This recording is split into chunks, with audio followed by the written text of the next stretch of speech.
Welcome everyone to History Gone Wilder, part of Half History Will Travel. I am your host, the Wilder Historian, and in this video I will be covering Longstreet's contest with Ambrose Burnside over the city of Knoxville, Tennessee.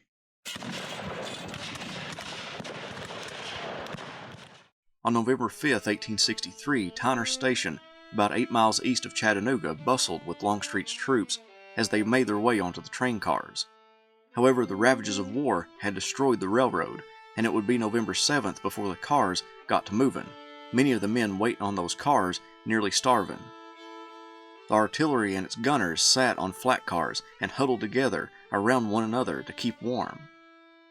Longstreet complained to Bragg that provisions were supposed to be provided for his men for the expedition, but nothing had been stockpiled for the journey.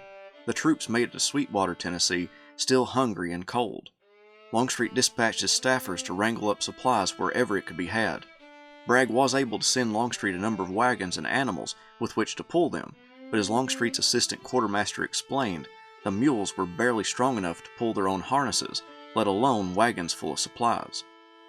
Longstreet inched toward Knoxville, where Major General Ambrose Burnside, the former commander of the Army of the Potomac, occupied the city. Burnside had captured a large section of East Tennessee from Cumberland Gap to Knoxville in early September. He had orders from Ulysses S. Grant to delay Longstreet as he fell back to Knoxville. At Loudon, Micah Jenkins' division demonstrated along the Holston River downstream, while McLaws' division demonstrated upstream. A pontoon bridge was put together, and on the 14th of November, Jenkins' men marched to the other side of the river, encountering a little resistance. At Lenore Station, Burnside planned to put up some of his most stubborn resistance. His men had constructed a permanent camp in preparation of the attack. However, Burnside would pull his forces back before Longstreet could launch an attack. As they moved closer to Knoxville, McLaws became aware from a soldier who had resided in the area before the war that a road the gentleman knew of could get them in front of the Union columns and cut them off from Knoxville. He sent the information to Longstreet, but no reply came. McLaws also stated that he did not know even if the message got to Longstreet. Either way, McLaws felt that he missed a great opportunity to defeat Burnside early in the campaign. On November 16th, Longstreet got a fight out of Burnside at Campbell Station. However, as Confederate brigades of George Anderson and Evander Law were about to approach the flank of the Federal position, they were spotted and Burnside again withdrew, having only a minor engagement. As Longstreet pursued, Brigadier General Joseph Kershaw of McLaws' division, accompanied by a battery from Edward Porter Alexander's artillery, had a brisk and successful fight against a Union force under Brigadier General William Sanders. In the engagement, Sanders would be mortally wounded and die the next day in the Lamar Hotel in Knoxville. Sanders had been a close friend of Porter Alexander at West Point. Although he didn't have enough troops to completely invest the city, Longstreet did cut off major avenues in and out of the city. Ultimately, Longstreet wanted to attack before Burnside could receive reinforcements. A small attempt to attack the south side of the city failed, so he and his men began concentrating on a fort called Fort Loudon, but would be named Fort Sanders in honor of the fallen general. Longstreet made his headquarters at the Bleak House and planned the attack. One of Longstreet's biographers explained the formidableness of the fort. Fort Sanders had been constructed as an irregular quadrilateral, with salients at the northwest and southwest corners. The eastern front had been kept open to expedite the movement of troops into or out of the fort. Each of the three other sides had a steep parapet topped with cotton bales that were covered in rawhide to prevent their igniting from gunfire.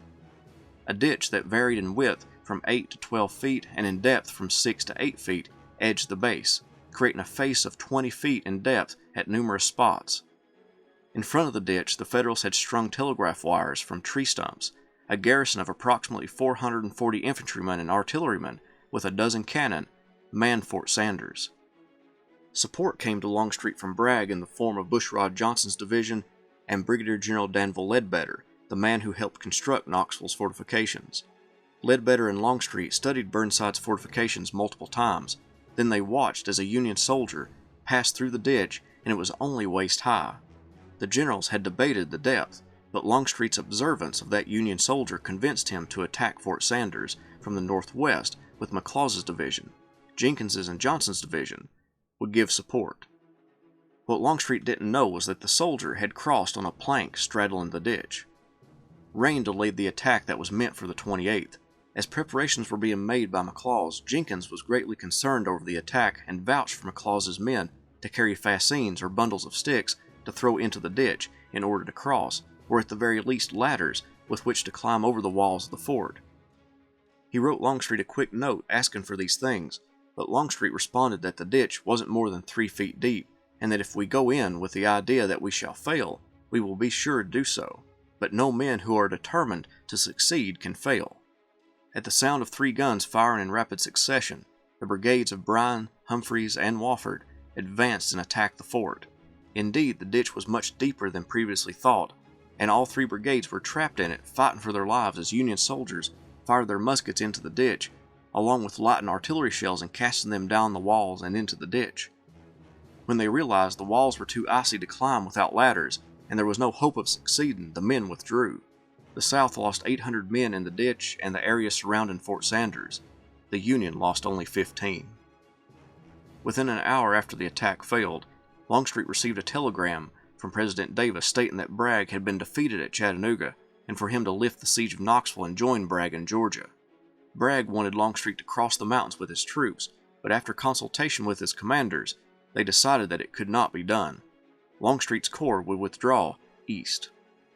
On the night of December 4th, Longstreet's columns of Confederates began their march, passing through Blaine's Crossroads, Rutledge, Bean Station, and then to Rogersville, arriving there on December 9th. Union forces would pursue. Major General John G. Parke would lead the 9th and 23rd Corps along with a cavalry division east. On December 12th, Burnside would request to be relieved of command, which was granted. Major General John G. Foster would take over command.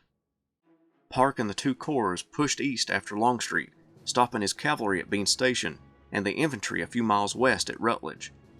On December 15th, Longstreet launched an assault with Bushrod Johnson's division against the Union cavalry. The Union soldiers used the buildings as cover, particularly a 3-story brick tavern. Longstreet sent his cavalry to fall into the Union rear to prevent them from escaping when he pushed them from the field, but his cavalry performed poorly this day. When Johnson was able to push the Federals out of Bean Station, Longstreet ordered McLaws to pursue them.